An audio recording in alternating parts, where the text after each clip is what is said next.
नमस्ते, सदावत सले मातृभूमि। जय हिंद दोस्तों, शुरू करते हैं आज के डिफेंस समाचारों को।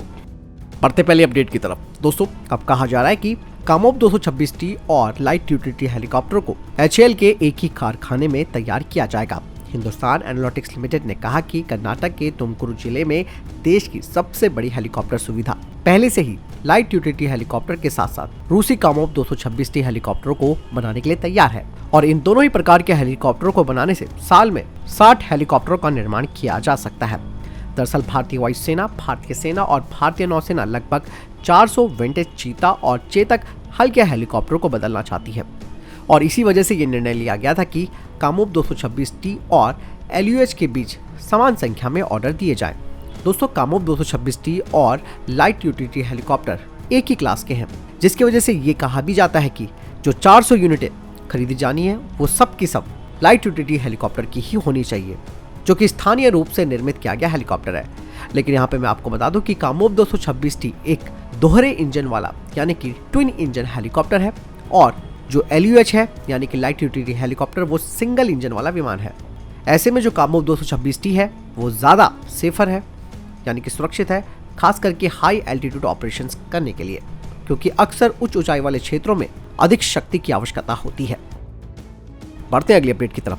प्रधानमंत्री नरेंद्र मोदी ने कहा कि युवा सैनिकों के बीच संपर्क और दोस्ती बढ़ाने के लिए भारत और ऑस्ट्रेलिया ने general Rawat officers exchange programme की स्थापना की है, जो कि इसी महीने शुरू हुआ है। इसके अलावा प्रधानमंत्री ने कहा कि उन्होंने ऑस्ट्रेलियाई प्रधानमंत्री अल्बेनीज के साथ आपसी सहयोग के विभिन्न मुद्दों पर विस्तार से चर्चा की है। साथ ही उन्होंने बताया कि सुरक्षा हमारी व्यापक रणनीति साझेदारी का अहम हिस्सा है। साथ ही उन्होंने कहा कि ये समझौते पिछले कुछ सालों में किए गए हैं, जिसमें एक दूसरे की सेनाओं के लिए लॉजिस्टिक सपोर्ट भी शामिल है। वहीं ऑस्ट्रेलिया के प्रधानमंत्री अल्बेनीज ने कहा कि हम भारत के साथ सांस्कृतिक आर्थिक संबंधों के साथ साथ सुरक्षा के क्षेत्र में संबंध बनाना चाहते हैं।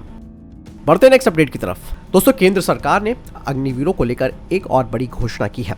भारत सरकार ने BSF के भीतर रिक्तियों में पूर्व अग्निवीरों के लिए 10% आरक्षण की घोषणा की है। इसी के साथ ही आयु सीमा मानदंडों में भी छूट देने की घोषणा की गई है। हालांकि आयु सीमा में छूट इस बात पर निर्भर करेगी कि वे पहले बैच का हिस्सा हैं या बाद के बैचों के। गृह मंत्रालय ने 6 मार्च को एक अधिसूचना के माध्यम से ये घोषणा की है। साथ ही कांस्टेबल के पद से संबंधित भाग के नियमों में भी बदलाव किया जाएगा। अग्निवीरों के पहले बैच के उम्मीदवारों के लिए 5 साल तक और पूर्व अग्निवीरों के अन्य सभी बैचों के मामले में 3 साल तक की छूट दी जाएगी। बढ़ते हैं अगले अपडेट की तरफ। दोस्तों, प्राइवेट सेक्टर फर्म सागर डिफेंस ने 2022 में भारतीय नौसेना को अपने स्पॉटर ड्रोन्स की 30 यूनिटों की डिलीवरी की थी। लेकिन कुछ नई खबरें सामने आई हैं, जिसमें कहा गया है कि भारतीय नौसेना ने सागर डिफेंस को 60 स्पॉटर ड्रोन को खरीदने का ऑर्डर दिया है, जो कि अक्टूबर 2023 से डिलीवर होने लगेंगे। स्पॉटर ड्रोन दोस्तों एक जहाज आधारित यानी कि ship based tactical spotting multicopter drone है, जो इलेक्ट्रो ऑप्टिक कैमरा और थर्मल इमेजरी कैमरा के साथ इंटीग्रेटेड है, जो कि टारगेट डिटेक्शन और इंटरवेंशन कर सकता है और ये सिंगल फ्लाइट में 120 मिनट की उड़ान कर सकता है, वो भी समुद्री वातावरण में। इसका एंड्योरेंस 20 किलोमीटर का है और पेलोड की क्षमता है 3 किलोग्राम। इसकी मैक्सिमम स्पीड है 70 किलोमीटर प्रति घंटा। बढ़ते नेक्स्ट अपडेट की तरफ। दोस्तों, ऑस्ट्रेलिया के प्रधानमंत्री को भारत के स्वदेशी एयरक्राफ्ट कैरियर INS विक्रांत के ऑन बोर्ड में गार्ड ऑफ ऑनर दिया गया। साथ ही ऑस्ट्रेलिया के प्रधानमंत्री ने कहा कि भारत उनका टॉप टियर डिफेंस पार्टनर है और भारतीय आर्म फोर्सेस ऑस्ट्रेलिया के वॉर गेम में भी इस साल हिस्सा लेने वाली है। ये नहीं, ऑस्ट्रेलिया मालबार नेवल एक्सरसाइज का भी आयोजन इस साल पहली बार करेगा, जिसमें कि 4 क्वाड देश हैं। दोस्तों, वहीं रॉयल ऑस्ट्रेलियन एयरफोर्स 40 नए एडवांस जेट ट्रेनर्स को खरीदना चाहती है। इस बारे में 2026 में वो निर्णय लेगी और कॉन्ट्रैक्ट 2027 में साइन करेगी। हालांकि भारत ने ऑस्ट्रेलिया को अपने तेजस लिफ्ट वेरिएंट का ऑफर किया हुआ है, जो कि गवर्नमेंट टू गवर्नमेंट डील के तहत होगा। लेकिन कुछ रिपोर्ट सामने आई है, जिसमें कहा जा रहा है कि तेजस लिफ्ट वेरिएंट पर जो काम करना था वो बंद कर दिया गया है और इसकी जगह Bharat HLFT-42 next generation supersonic trainer विमान की पेशकश ऑस्ट्रेलिया को करेगा। बढ़ते नेक्स्ट अपडेट की तरफ। दोस्तों, अर्जेंटीना की मीडिया रिपोर्ट्स में कहा जा रहा है कि HAL का जो HJT-36 प्रोग्राम है उसमें लगातार देरी हो रही है और इस वजह से इंडियन एयरफोर्स IA-63 पैम्पर 3 को अर्जेंटीना से खरीद सकती है।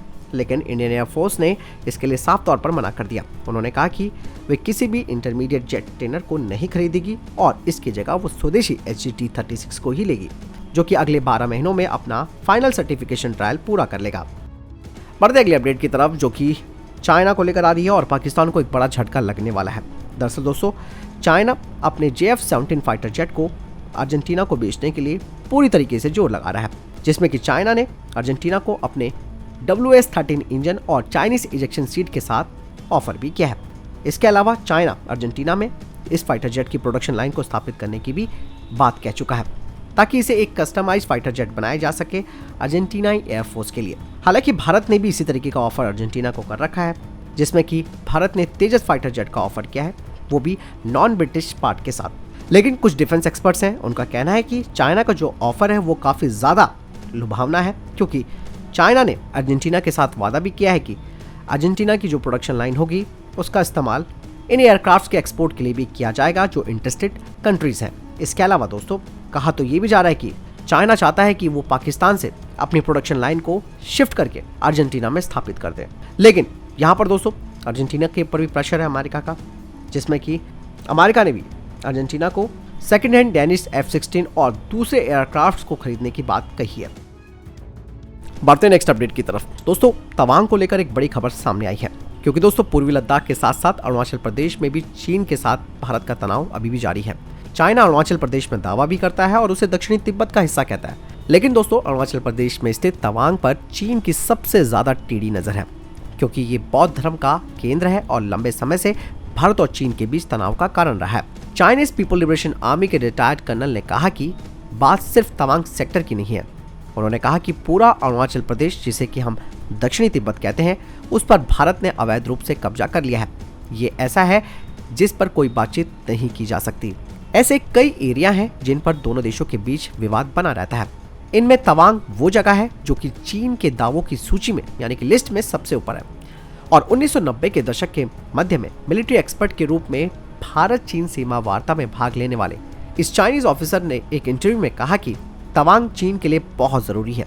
तिब्बती आध्यात्मिक नेता छठे दलाई लामा वहीं पैदा हुए थे, ये साबित करने के लिए कि ये चीन का क्षेत्र है और इससे ज्यादा भारत को क्या सबूत चाहिए। दरअसल दोस्तों, चाइना आप सबको मालूम है कि मैकमोहन लाइन को नहीं मानता है और चीन लगातार तवांग को अपने कब्जे में करना चाहता है, और वो इसलिए भी महत्वपूर्ण चाइना के लिए हो जाता है क्योंकि इससे चीन को अरुणाचल प्रदेश के साथ साथ भारत के नॉर्थ ईस्ट में भी एंट्री पॉइंट मिलता है। चाइना ने कहा कि 2006 में हमने भारत के सामने इस बात को रखा था, जिसमें कहा गया था कि तवांग को अगर भारत चाइना को दे देता है तो वो अरुणाचल प्रदेश के अधिकांश हिस्सों पर अपना दावा छोड़ने के लिए तैयार है, और साथ ही बदले में भारत को अक्साई चीन पर चीन के नियंत्रण को मान्यता देनी होगी। हालांकि इस प्रस्ताव पर सहमति नहीं बनी, क्योंकि भारत ईस्ट में खास तौर पर तवांग पर अपने हितों को छोड़ने के लिए तैयार नहीं है, और अक्साई चीन पर भी भारत रियायत देने को तैयार नहीं है। तो ऐसे में आप समझ सकते हैं कि दोस्तों तवांग के लिए चाइना अरुणाचल प्रदेश पर अपने दावे को छोड़ने के लिए तैयार है, लेकिन ऐसा कुछ भी नहीं होने वाला। ना ही भारत तवांग को चाइना को देगा और ना ही अक्साई चीन को मान्यता देगा। बढ़ते नेक्स्ट अपडेट की तरफ। दोस्तों, सेमीकंडक्टर के निर्माण में अमेरिका भारत को सहयोग करने के लिए अपना मन बना चुका है, क्योंकि दोस्तों सेमीकंडक्टर के लिए दुनिया काफी हद तक ताइवान पर निर्भर है। कहा जा रहा है कि इस मसले पर अमेरिका भारत समेत अपने सहयोगी देशों के साथ बातचीत करना चाहता है। अमेरिका भारत के साथ सेमीकंडक्टर निर्माण के लिए औपचारिक बातचीत करेगा। इसके लिए बाकायदा एक मीटिंग भी होने वाली है, और इस मीटिंग में भारत में सेमीकंडक्टर निर्माण को लेकर दोनों देशों के बीच किसी सकारात्मक नतीजे पर पहुंचने की पूरी संभावना है। इसके अलावा supply chain, green technology, digital growth, travel व टूरिज्म, स्टार्टअप जैसे मुद्दों पर दोनों देशों के बीच बातचीत होगी। बढ़ते नेक्स्ट अपडेट की तरफ। दोस्तों, ईरान की नौसेना ने जुल्फिकार श्रेणी के छोटे आकार की नाव की एक नई यूनिट का निर्माण किया है, जो कि विशेष रूप से एयर डिफेंस के लिए बनाई गई दुनिया की पहली नाव है।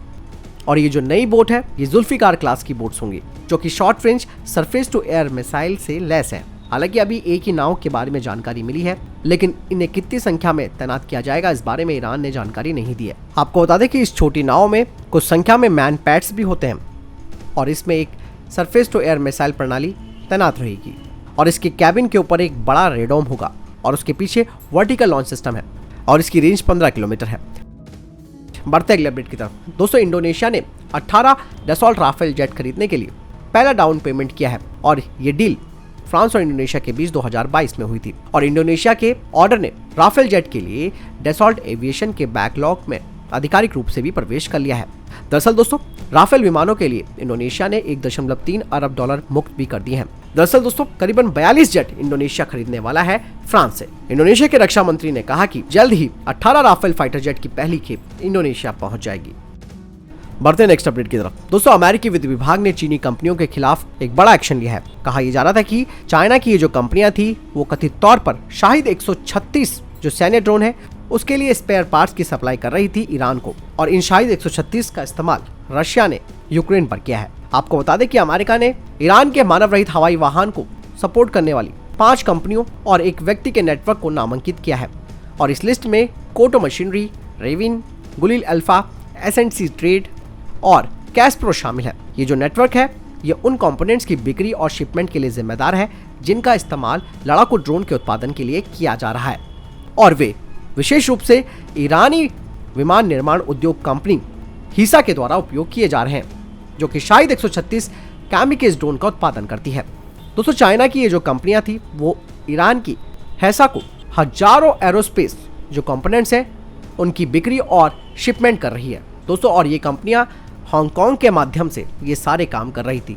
यानी कि हांगकांग में इन्होंने एक अपनी कंपनी बना रखी थी जिसके पीछे से चाइनीज कंपनियां अपने इस सारे कारनामे को अंजाम दे रही थी, और आखिरकार अमेरिका ने इन्हें पकड़ लिया। तो फिलहाल ये था अभी तक के टॉप डिफेंस और इंटरनेशनल अपडेट्स। वीडियो के सामने कोई प्रश्न जवाब या आपको कोई सवाल है कमेंट सेक्शन में लिखकर जरूर पूछ सकते हैं। मिलता हूं नई जानकारी के साथ। चैनल जो सब्सक्राइब कीजिएगा। जय हिंद, वंदे मातरम।